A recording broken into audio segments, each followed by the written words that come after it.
நண்பர்களே, இன்னைக்கு நம்ம சேனல்ல நாம எப்படி ஸ்பைசி சிக்கன் கறி செய்யலாம் தான் பார்க்க போறோம். ஸோ வாங்க வீடியோக்குள்ள போகலாம்.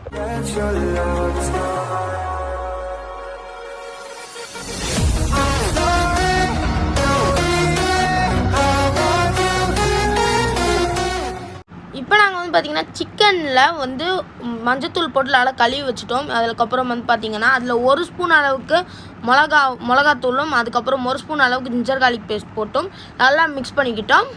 இப்போ இந்த சிக்கனை 1 மணி நேரம் அளவுக்கு ஊற வச்சுக்கலாம்.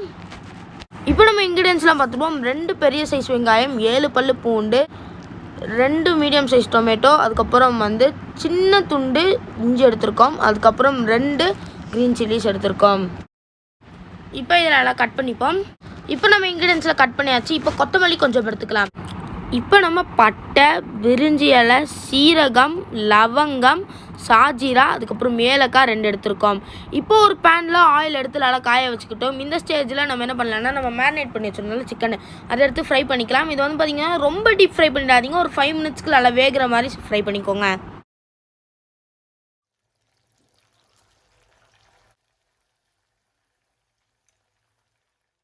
சிக்கனில் நல்லா ஃப்ரை பண்ணியாச்சு. இப்போ நம்ம இதை வெள்ளை எடுத்துகிட்டு கொஞ்சம் ஆயிலில் ஸ்ட்ரைன் பண்ணிவிட்டு இப்போ நம்ம ஒரு பவுலில் இதை ட்ரான்ஸ்ஃபர் பண்ணி வச்சுப்போம். இப்போ நம்ம எடுத்து வச்சிருந்த ஸ்பைசஸ்லாம் நம்ம ஆல்ரெடி சிக்கன் வறுத்தோம்ல அந்த ஆயிலே போட்டு கொஞ்சம் ஃப்ரை பண்ணிப்போம். இதை அப்போ தான் இந்த சிக்கனோட ஒரு டேஸ்ட் அண்ட் அரோமா உங்களுக்கு அந்த ஸ்பைசஸ்லேயும் கிடைக்கும். உங்களுக்கு பார்த்திங்கன்னா ஃப்ளேவரும் கொஞ்சம் மென்சான்ஸ் ஆகி தெரியும். இப்போ நம்ம ஸ்பைசஸ் நல்லா ஃப்ரை பண்ணிப்போம்.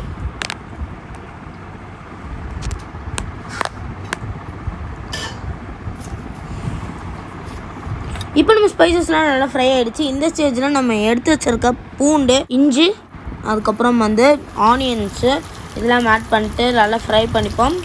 இப்போ நம்ம ஆனியன்ஸ்லாம் நல்லா வதங்கட்டும். இப்போ பார்த்திங்கன்னா இந்த ஆனியன்ஸ்லாம் நல்லா வதக்கி விட்டுக்கிட்டே இருங்க. இப்போ நம்ம கட் பண்ணி வச்சுருந்த க்ரீன் சில்லிஸ் ஆட் பண்ணிக்கலாம். இதையும் நல்லா வதக்கி விடுங்க. ஆட் பண்ண பிறகு இதில் கொஞ்சம் லைட்டாக உப்பு ஆட் பண்ணிட்டு தக்காளியும் ஆட் பண்ணிப்போம். இப்போ இந்த தக்காளி நல்லா வதங்கிட்டோம். நம்ம தக்காளி வதங்கின பிறகு நம்ம என்ன பண்ணலாம்னா கொஞ்சம் கொத்தமல்லி ஆட் பண்ணிவிட்டு நல்லா வதக்கி விட்டுப்போம் மறுபடியும். இப்போ நம்ம கொத்தமல்லிலாம் நல்லா வதங்கிட்டோம். இப்போ இது நல்லா வதங்கிடுச்சு. இப்போ நம்ம இந்த ஸ்டேஜில் நம்ம என்ன பண்ணலாம்னா இதை ஒரு மிக்ஸி ஜாருக்கு ட்ரான்ஸ்ஃபர் பண்ணிடலாம்.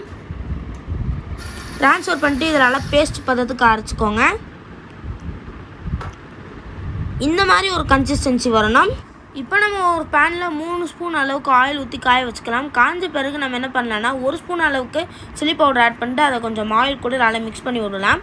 ஆயில் கூட அதனால் மிக்ஸ் ஆன பிறகு நம்ம என்ன பண்ணலாம்னா அந்த பேஸ்ட் இருக்குல்ல, நம்ம அரைச்சி வச்ச பேஸ்ட்டு அதை எடுத்து நம்ம ஆட் பண்ணிக்கலாம். ஆட் பண்ணிட்டு இதையும் நல்லா மிக்ஸ் பண்ணிக்கோங்க. இப்போ நம்ம மசாலாலாம் நல்லா மிக்ஸ் ஆகிடுச்சு. இந்த ஸ்டேஜில் நம்ம என்ன பண்ணலாம்னா 1 ஸ்பூன் அளவுக்கு கரம் மசாலா, அதுக்கப்புறம் 2 ஸ்பூன் அளவுக்கு தனியாத்தூள், இது 2த்தையும் ஆட் பண்ணிட்டு நல்லா மிக்ஸ் பண்ணிக்கலாம். நல்லா இதை மிக்ஸ் பண்ணிக்கோங்க. இதெல்லாம் மிக்ஸ் பண்ண பிறகு 1 ஸ்பூன் அளவுக்கு பெப்பர் பவுடர் ஆட் பண்ணிட்டு அதையும் நல்லா மிக்ஸ் பண்ணி விட்டுக்கோங்க. இப்போ நம்ம இந்த மிக்சரில் தேவையான அளவுக்கு உப்பு ஆட் பண்ணிக்கலாம். உப்பு ஆட் பண்ணிட்டு நல்லா மிக்ஸ் பண்ணிக்கோங்க. நல்லா மிக்ஸ் பண்ண பிறகு இந்த ஸ்டேஜில் நம்ம சிக்கன் ஆட் பண்ணிக்கலாம். நம்ம ஃப்ரை பண்ணி வச்சுருந்தாலும் அந்த சிக்கன் தான் இது. இப்போ நம்ம சிக்கன் ஆட் பண்ணிட்டு லைட்டாக கிளறி விட்டுட்டு இதை பார்த்திங்கன்னா ஒரு 5 மினிட்ஸ் அளவுக்கு லிட்டை போட்டு மூடி விட்டுடலாம். இப்போ 5 மினிட்ஸ் முடிச்சிருச்சு. நம்ம லிட்டை திறந்து நம்ம என்ன பண்ணலான்னா 1 கப் அளவுக்கு தண்ணி ஆட் பண்ணிவிட்டு இது கொஞ்சம் லைட்டாக கிண்டி விட்டுட்டு மறுபடியும் ஒரு லிட்டை போட்டு ஒரு 15 மினிட்ஸ் அளவுக்கு மூடி வச்சிடலாம். 15 minutes later. இப்போ 15 மினிட்ஸ் முடிஞ்சிருச்சு. இப்போ நம்ம லிட்டை எடுத்து திறந்து பார்க்கலாம். இப்போ பார்த்தீங்கன்னா உங்களுக்கு தெரியும் இந்த ஆயிலில் மேலே எப்படி நல்லா மிதக்குது பாருங்கள். அதே மாதிரி முன்னே ஒரு ஸ்லைட்டான கிரேயிஷ் அண்ட் க்ரீனிஷ் கலரில் இருந்துச்சு. இப்போ பார்த்தீங்கன்னா ஒரு ப்ரௌனிஷான கலரில் மாறி இருக்குது. உங்களுக்கு பார்த்தாலே தெரியும். இப்போ அவ்வளோதான், நம்ம கிரேவி ரெடி.